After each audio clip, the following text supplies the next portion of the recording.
क्या आपको लगता है कि साइंटिस्ट मार्स पर जाने के लिए तैयार हैं? क्या आपको ऐसा लगता है कि आज साइंस और ह्यूमंस इतनी तरक्की कर चुके हैं कि वो मार्स पर जा सकते हैं? आप में से बहुतों का मानना होगा कि हाँ, हम मार्स प्लैनेट पर पहुंचने के काबिल हो चुके हैं, और आप में से कुछ ऐसे भी लोग होंगे जिनका मानना होगा कि अभी हम मार्स पे नहीं जा सकते हैं क्योंकि अभी हमने इतनी एडवांस टेक्नोलॉजी इन्वेंट नहीं की है। दोस्तों, आप में से जो भी ये कहते हैं कि हम मार्स पर जा सकते हैं और जो ये कहते हैं कि हम मार्स पर नहीं जा सकते, आप दोनों अपनी अपनी जगह पे ठीक हैं, क्योंकि आज इंसान चाहे तो आज ही मार्स पर जा सकता है, क्योंकि हमारे पास ऐसे स्पेस रॉकेट्स हैं जो मार्स पर जाने के लिए सिर्फ 6 मंथ का ही वक्त लगाएंगे। तो इससे ये साबित हो जाता है कि हम मार्स पे जाने के काबिल हो चुके हैं। पर यहाँ पर एक सवाल ये उठता है कि फिर हम क्यों नहीं मार्स पर जा रहे हैं? आखिर क्यों हम 2031 तक का इंतजार कर रहे हैं? जी हाँ, आपने सही सुना, हमारे एस्ट्रोनॉट्स 2031 में मार्स पर रवाना होंगे, क्योंकि स्पेसएक्स अपने एस्ट्रोनॉट्स की एक टीम तैयार कर रही है मार्स पे बस्ती बसाने के लिए, और उनकी ये टीम मार्स पे जा रही है 2031 में। लेकिन यहाँ पर एक ये सवाल उठता है कि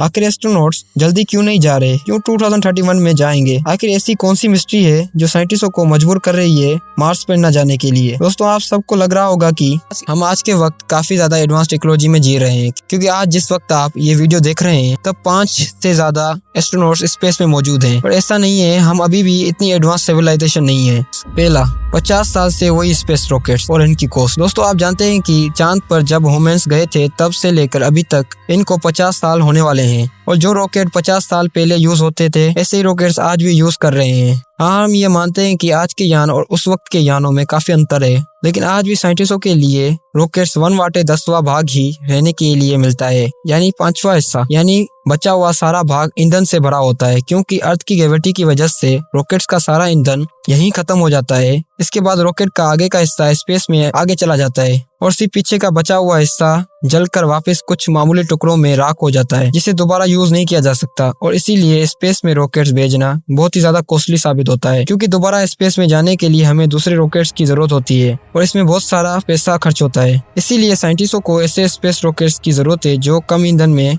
स्पेस तक पहुंच जाएं, स्पेस में जाने के बाद लौट आएं, और इन्हीं रॉकेट्स को दोबारा न्यू फ्यूल के साथ स्पेस में भेजा जा सके। और दोस्तों, शायद आप इस पे यकीन नहीं करेंगे कि ऐसे ही रॉकेट्स के लिए जो वापस अर्थ पर लौट आए, ऐसे ही रॉकेट्स तैयार करने के लिए हमारे साइंटिस्ट और इंजीनियर लगे हुए हैं, और आने वाले 10 सालों के अंदर ये यान तैयार हो जाएंगे। लेकिन अभी हमारे पास ऐसे रॉकेट्स नहीं हैं, इसीलिए साइंटिस्ट इंतजार कर रहे हैं। दूसरा, एजेंसी रखती है एस्ट्रोनॉट्स का ख्याल। दोस्तों, क्या आप जानते हैं कि अगर हम इन रॉकेट्स से जाएं तो जल्दी हम वापस नहीं आ सकेंगे, क्योंकि हमें वहां जाने में 6 महीनों का वक्त लगेगा। तो इसी वजह से वापस आने में भी 6 महीनों का वक्त लगना है। लेकिन फ्रेंड्स, हमें फिर भी वहाँ 3 सालों का इंतजार करना होगा, क्योंकि 3 सालों के बाद मार्स हमारे अर्थ के सबसे नजदीक होता है। इसका मतलब एस्ट्रोनॉट्स को 4 साल तक अंतरिक्ष यान में रहना होगा, जो एक भयानक सच है। इतने साल स्पेस में, वो भी एक यान के एक छोटे से कमरे के अंदर 4 साल तक रहना किसी के लिए भी आसान नहीं होगा, और ऐसे छोटे से कमरे में ही इन्हें रहना और सोना होगा, यानी इन्हें पूरे काम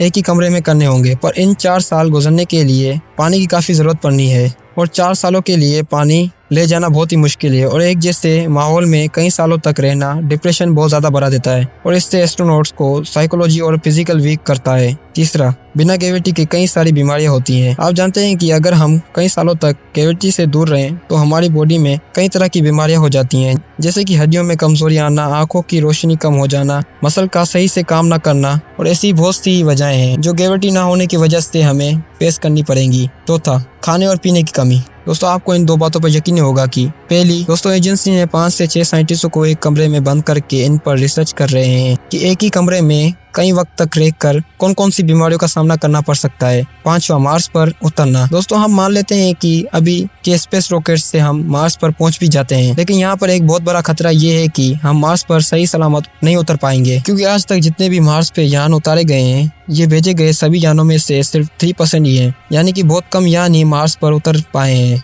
इसकी मेन वजह है मार्स का एटमॉस्फेयर, क्योंकि मार्स का एटमॉस्फेयर 100 गुना ज्यादा पतला है, वहीं इसकी ग्रेविटी फोर्स अर्थ के मुकाबले 38% कमजोर है। लेकिन कमजोर होने के बावजूद भी यान उतरते वक्त धीमे नहीं होते, और वो सरफेस से करीब आते आते जल जाते हैं, क्योंकि यानों को धीरे करने के लिए बड़े बड़े पैराशूट की नीड होती है और ना ही अभी तक इतने बड़े पैराशूट बनाए गए हैं। छठा, वापस नहीं आ सकते एस्ट्रोनॉट। हम मान लेते हैं कि हम कामयाब हो गए ऐसे बड़े पैराशूट बनाने में और मार्स पर पहुंच गए, लेकिन अब क्या दोस्तों? अब हम वापस नहीं आ सकते हैं, क्योंकि हमारे अर्थ और मार्स की दूरी 22 करोड़ 50 लाख किलोमीटर की है और इतनी दूरी होने के कारण सारे का सारा ईंधन ही मार्स पर जाते खत्म हो जाएगा और वापस आने के लिए हमारे पास कोई ईंधन नहीं होगा, जिसकी वजह से हम वहीं रह जाएंगे। इसका मतलब हमारा रास्ता सिर्फ एक तरफा ही होगा। Thanks for watching.